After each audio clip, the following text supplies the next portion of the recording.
Good morning, students. How are you doing today? I hope you are keeping safe. Today, we want to continue with our revision class. However, today, our focus is on demand. Before we go into the topic, let us look at the objective for this class. Number one, we want to discuss the demand schedule and the demand curve.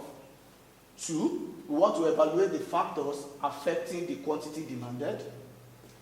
Three, we want to distinguish between the quantity demanded and change in demand.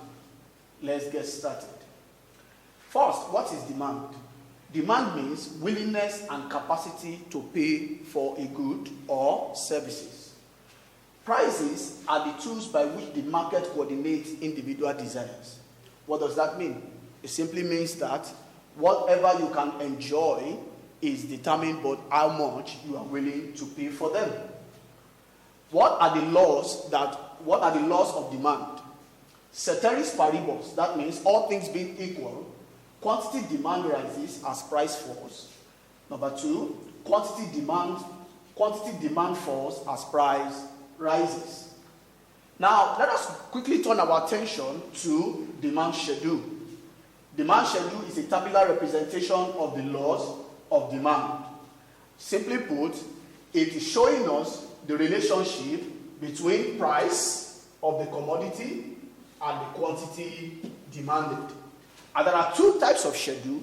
We have the individual schedule, which is demarcated by this. The demand schedule shows the relationship between the price and commodity that an individual will demand for. And the second one is the market schedule, which shows the total demand or aggregate demand of everyone in the market. Then let us look at the demand curve.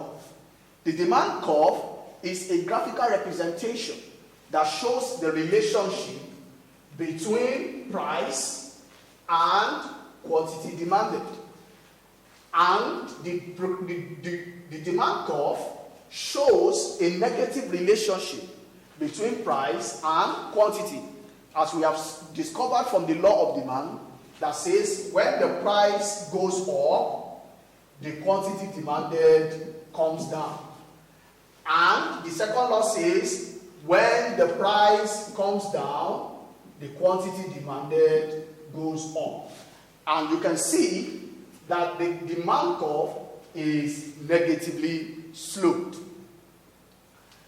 Then quickly, let us move to try to establish the difference between change in quantity demanded and change in demand. I know this poses a lot of challenge for many students, but I just need you to pay attention. Change in quantity demanded shows the effect of the change in the price of the commodity on the quantity demanded. And change in demand shows the effect of a change in all other factors affecting demand except price of the commodity. Please, you just pay attention to these diagrams and you will get a clearer understanding of the difference. Thank you for participating in today's class. I will see you in the next class. Thank you.